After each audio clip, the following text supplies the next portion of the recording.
Class 8 Hindi ছেলেদের জন্য last ক্লাসে হিন্দি টেক্সট বুক রাষ্ট্রভাষা পাঠशाला থেকে লেসন 6 मनुष्यता की दीक्षा वही लेसन থেকে पेज नंबर 19 द्वितीय पाठा सेकेंड সৃজা পর্যন্ত পড়ানো হয়েছিল।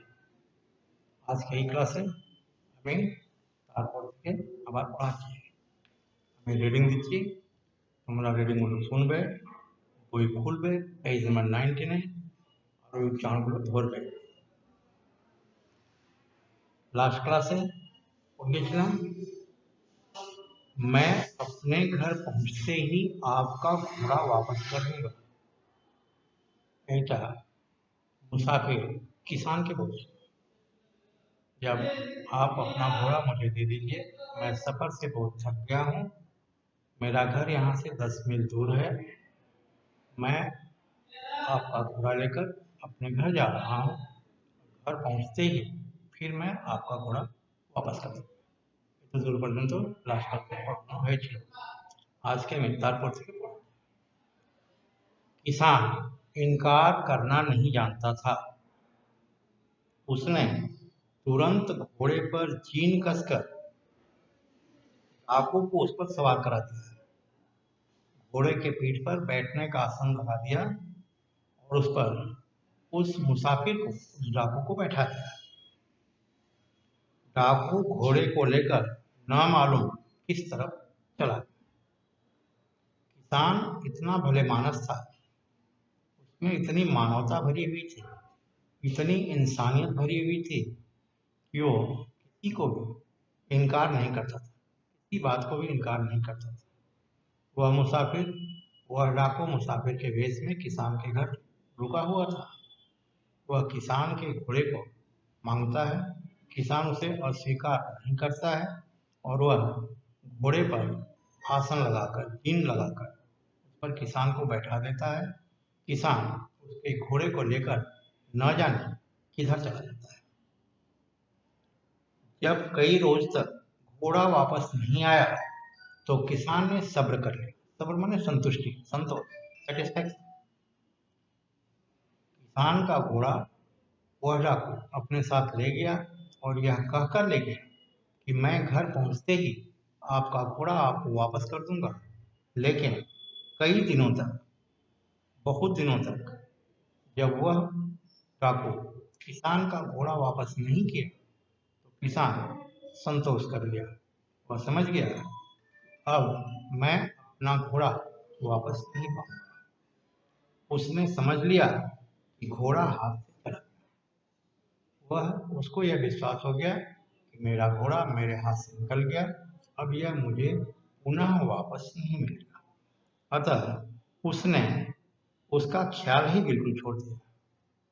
इस तरह उस नेक इंसान ने घोड़े के विषय में सोचना ही छोड़ दिया। अब वह सोच ही नहीं पा रहा था, सोचता ही नहीं था। वह संतोष कर लिया कि जो हुआ तो हो गया, अब घोड़ा मुझे वापस नहीं मिलेगा। संतोष कर लिया, सब्र कर लिया। लगभग 3 महीना गुजर गया। 3 महीना बीतने के बाद अचानक एक दिन वही डाकू किसान को पास के एक गांव में मिल गया।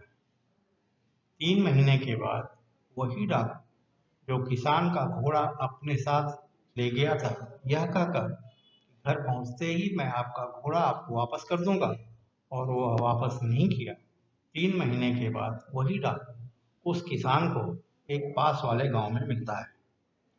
डाकू किसान को देखकर बहुत घबराया और वहां से भाग गया। वह डाकू जब उस किसान को देखा तो वह घबराया और उस गांव से भागने लगा, यह सोचकर कि यह किसान मुझे पहचान लेगा और मुझसे अपने घोड़े के विषय में पूछ। लेकिन किसान ने बड़े प्रेम से उसका हाथ पकड़कर उसे अपने पास बैठा लिया। लेकिन वह डाकू जब भागने लगा तो उस किसान ने उसे पहचान लिया और प्रेम से उसका हाथ पकड़कर उसे अपने पास बैठा लिया और उससे कहा, किसान उस डाकू से कह रहा है, कहा, देखो, घोड़ा तो तुम ले गए, मगर एक नसीहत मेरी सुनो। किसान डाकू से कह रहा है कि तुम मेरा घोड़ा तो ले गए, लेकिन मेरी एक परामर्श है, उसे तुम ध्यान से सुनो। तो क्या उसको नसीहत दे रहा है, क्या परामर्श दे रहा है? आगे लिखा, तुम भूल से भी किसी से इस बात का जिक्र ना करना।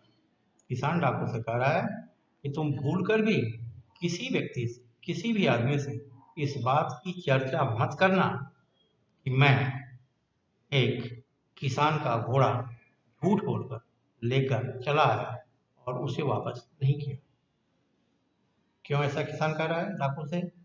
क्योंकि जो कोई भी इस बात को सुनेगा तो उसी के दिल से हमदर्दी जाती रहेगी और वह दूसरे की आफत में सहायता देना छोड़ देगा। वह किसान उस डाकू से कहता है कि यदि तुम इस बात की चर्चा किसी दूसरे से करोगे तो इसका प्रभाव पड़ेगा,